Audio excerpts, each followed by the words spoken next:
everybody, and we've already ये continuing with chapter psychological disorders. हमने last video में schizophrenia, spectrum disorder related schizophrenia spectrum and other psychotic disorders खत्म कर लिया है. We've done a lot of things that was really important. देखो, कुछ ऐसे टॉपिक्स होते हैं जो सच में बड़े इंपॉर्टेंट होते हैं, तो इसमें से क्वेश्चन आना इज वेरी श्योर. कुछ ना कुछ आएगा ही आएगा. दिस इज वेरी श्योर, चाहे कितने मार्क्स में आए, कहीं से आए, दिस इज वेरी इंपॉर्टेंट. तो स्किज़ोफ्रेनिया स्पेक्ट्रम एंड डिसऑर्डर जरूर करना. और अगेन दूसरा टॉपिक भी आपको बहुत ही इंपॉर्टेंट है, न्यूरो डेवलपमेंट डिसऑर्डर्स. तो let's get to it and let's start with neuro developmental disorders. देखिए, अब न्यूरो डेवलपमेंटल डिसऑर्डर्स थोड़ा बहुत हमने इसके में 11th के बारे में पढ़ा है, but now let's come to it. Common feature of neuro developmental disorder is that they manifest at early stage of development. Early stages of development में आपको न्यूरो डेवलपमेंटल डिसऑर्डर्स दिख जाएंगे. Often the symptoms appear before the child enter school और during the early stages of schooling. ये disorders क्या होता है कि आपकी पर्सनल, सोशल और एकेडमिक ऑक्यूपेशनल फंक्शनिंग को हैम्पर कर रहे होते हैं. You are unable to function like a normal person academically, occupationally, socially, personally. These are characterized as deficit or access in a particular behavior or delaying in achieving of a particular age appropriate behavior. देखो, in general हो क्या रहा है, या तो child में deficit है किसी चीज़ का, कमी है किसी चीज़ की, he is unable to do this, या फिर उसमें एक्सेस है किसी चीज़ का, he is doing it, but उस वो मान लेते हैं या तो उसमें अटेंशन की बहुत कमी है, या फिर he is way to attention, hyperactivity जिसको आप कह देते हो कि भैया इधर इधर he is hyperactive, excess है इन अ पर्टिकुलर बिहेवियर, या फिर डिले है, मतलब एज अप्रोप्रिएट बिहेवियर को अटेन करने में that person is showing a delay. We will now discuss several disorders. जैसे आपके पास ADHD है, थोड़ा बहुत आपने इसके बारे में 11th में भी पढ़ा था. ऑटिज्म स्पेक्ट्रम है, इंटेलेक्चुअल डिसेबिलिटी है, स्पेशल लर्निंग डिसऑर्डर्स है. Now, as you come to it, there is attention deficit disorder, there is attention deficit disorder, there is hyperactivity, attention deficit hyperactivity disorder, there is autism spectrum disorder, there is intellectual disability, and there is special learning disorders. These disorders, if not intended, can lead to more serious and chronic disorders as the child moves into adulthood. देखो, ये disorders can further manifest into multiple other disorders also. They can also be a cause for multiple other disorders also. Start करते हैं ADHD से. Two main features of ADHD are inattention and hyperactivity. Attention deficit hyperactivity disorder, नाम से ही आपको पता चल रहा है. दो जो यहाँ पे मेन चीजें आपको देखने को मिलेंगी, that is inattention and hyperactivity, impulsivity. Children who are inattentive वो मेंटल एफर्ट को सस्टेन नहीं कर पाते हैं, किसी भी काम में सस्टेनेंस नहीं बना पाते हैं, किसी भी चीज के बारे में इतने लंबे टाइम तक सोच नहीं पाते हैं. They have a hard time keeping their mind on one thing or in the following instructions. They want to get to the other thing as soon as it ends. खत्म भी नहीं होने देंगे. Common complaints of the child कि बच्चा सुन नहीं रहा है, because he cannot focus on to your instructions, cannot concentrate नहीं कर पा रहा, वो एक टॉपिक को 5 मिनट से ज़्यादा देख ही नहीं सकता. Do not follow instructions, वो इंस्ट्रक्शन सुनेगा ही नहीं तो फॉलो कहाँ से करेगा. Disorganized है, he cannot sustain, he cannot sustain into organizing it, या फिर वो कोई टास्क को सस्टेन नहीं कर पा रहा है. डिस्ट्रैक्ट बड़े अच्छे से हो जाता है. फॉरगेटफुल है, जब आप किसी चीज पे फोकस नहीं करोगे then how exactly can you recall it. Does not finish assignments, is quick to lose interest in boring activities. Children जो इम्पल्सिव होते हैं, अब आपने क्या देखा, आपने इनअटेंशन देख लिया, अब आ जाता है वो इम्पल्सिविटी में. इम्पल्सिविटी के बारे में क्या कहा गया है, that they are unable to control their immediate reaction to think before they act. देखो, they don't think before they act, उनकी जो इम्पल्स है वो उस पर काम कर रहे हैं और वो अपना इमीडिएट रिएक्शन शो कर रहे हैं, सोचे समझे बिना रिएक्शन कर रहे हैं. दे फाइंड इट डिफिकल्ट, वो वेट नहीं कर सकते, अपनी टर्न की वेट नहीं कर सकते, अपने आप को रेस्ट नहीं कर सकते, अपने टेम्पटेशंस को रेस्ट नहीं कर सकते, ग्रेटिफिकेशन को डिले नहीं कर सकते. मुझे वो बुक चाहिए तो मुझे वो अभी चाहिए, मैं लाइन में खड़े होकर उस बुक का इंतजार नहीं करूंगा. अगर मुझे खाना चाहिए तो मैं खाना के लाइन में नहीं खड़ूंगा, मुझे भी चाहिए तो अभी चाहिए. टेम्पटेशन को, ग्रेटिफिकेशन को डिले नहीं कर सकते. Minor mishaps such as knocking things over are common, whereas more serious accidents and injuries also occur. Hyper activity की आप बात करो, दिस वो डिफरेंट डिफरेंट फॉर्म्स ले सकती हैं. Children with ADHD are in constant motion, constantly वो motion में रहते हैं. Sitting still though a lesson is impossible for them. Sitting still through a lesson is impossible, मतलब देखो, सस्टेन नहीं कर पा रहे हैं अटेंशन, शांति से बैठ नहीं पा रहे हैं, पूरे लेसन में वो बैठ के सुन ही नहीं सकते. अ चाइल्ड में fidget, scream, climb and run around the room aimlessly. Parents and teachers describe them as driven by motor, always on to go and talk incessantly.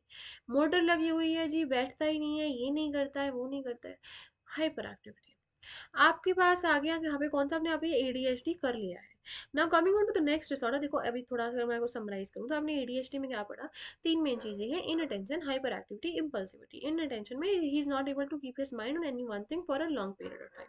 Impulsivity में वो अपने अपनी ग्रेटिफिकेशन को डिले नहीं कर पा रहा है, टेम्पटेशंस को रेजिस्ट नहीं कर पा रहा है, अपनी इमीडिएट रिएक्शन को, एक्शन को कंट्रोल नहीं कर पा रहा है।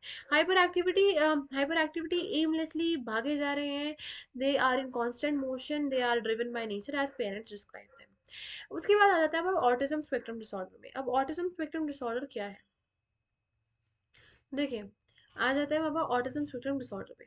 Autism spectrum disorder is characterised by widespread impairment in social interaction and communication. Socially जो आप इंटरेक्ट कर रहे हो, कम्युनिकेट कर रहे हो, that is impaired. Your social interaction is impaired, your communication is scared, your communication skills are impaired. Stereotype patterns exist कर रहे हैं बिहेवियर के, इंटरेस्ट के, एक्टिविटीज के। देखो अब हो क्या रहा है ऑटिज्म वाले में, this is widespread impairment in social interaction and communication skills. Stereotype patterns हैं बिहेवियर के, इंटरेस्ट के, एक्टिविटीज के। देखो वाइड स्प्रेड सोशली इंटरेक्ट नहीं कर पा रहे हैं, कम्युनिकेट नहीं कर पा रहे हैं। स्टीरियोटाइप पैटर्न्स हैं बिहेवियर के, इंटरेस्ट के, एक्टिविटीज के। जिनको ऑटिज्म स्पेक्ट्रम डिसऑर्डर है, मार्क डिफिकल्टीज है, सोशली इंटरेक्ट नहीं कर पा रहे हैं, कम्युनिकेट नहीं कर पा रहे हैं डिफरेंट कंटेक्स्ट में। They are restricted range of interest, उससे बाहर वो कुछ काम नहीं कर पा रहे हैं। They have a strong desire for routine कि आज यही करना है, ऐसे ही चलना है। About 70% of children with autism spectrum disorder have intellectual disabilities. उनको autism spectrum disorder होता है, उनको there's a huge, there's 70% of those people have intellectual disabilities. जिनको autism spectrum disorder होता है, they experience profound difficulty in relating to other people. किसी और के emotions नहीं समझ पाते हैं. They're unable to initiate social behavior and seem unresponsive to other people's feelings. They're unable to share experience or emotions with others. They also show serious abnormalities in communication and language that persist over time. जो abnormality है communicate करने में, language में, जिस तरह से वो बोल रहे हैं, और persistent है। Many of them never develop speech and those who do have repetitive and deviant speech patterns.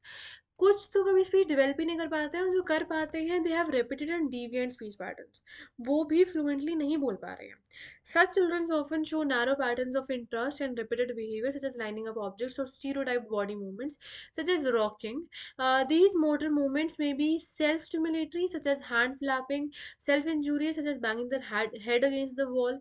Due to the nature of these difficulties,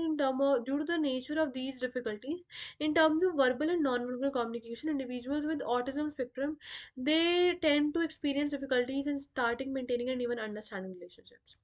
start नहीं कर पाते हैं, मेंटेन नहीं कर पाते हैं, रिलेशनशिप का मतलब ही समझ नहीं पाते हैं। You've already read about intellectual disability.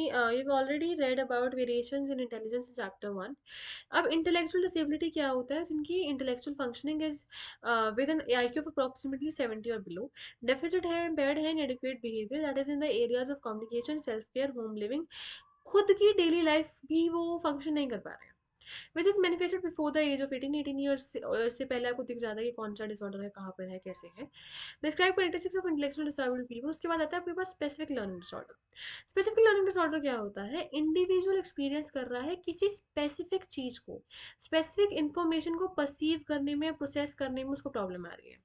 These get manifested during early school years, and individuals encounter problems in basic skills in reading, writing, and or mathematics. The affected child tends to perform below average for his or her age. However, individuals may be able to reach acceptable performance levels with additional inputs and efforts. Specific learning disorder likely to impair functioning and performance in activities and occupational dependent on the related skills। देखिए हो क्या रहा है, specific learning disorder में किसी specific subject, topic, idea, concept को आप नहीं समझ पा रहे हो। अब अगर आप एक्स्ट्रा एफर्ट डालो तो आप कहीं ना कहीं एवरेज स्कोर या एवरेज परफॉर्मेंस ला सकते हो उसमें, but again in that particular field you are impaired, you won't be able to function or perform as good as anything in that particular field or occupation. So this was disruptive impulse control and conduct disorder, ये आगे आपके पास पढ़ेंगे, ठीक है। our chapter is about to end and we've done a lot already. I hope आपको समझ आ रहा है। we're done with schizophrenia and we are here in neurodevelopmental disorders. हमने autism ADHD कर लिया, एडीएचडी में हमने देखा भाई कि हाइपर एक्टिविटी क्या होती है, इम्पल्सिविटी क्या होती है, इनअटेंशन क्या होता है। ऑटिज्म स्पेक्ट्रम डिसऑर्डर भी आपने कर लिया है। उसके बाद intellectual disability, you read it, what is it. उसके बाद आपने देखा कि स्पेसिफिक लर्निंग डिसऑर्डर क्या होता है। We are done with neuro developmental disorders and from the next video we will start disruptive impulse control and conduct disorders. That's all from my side. Till that, take care and be happy.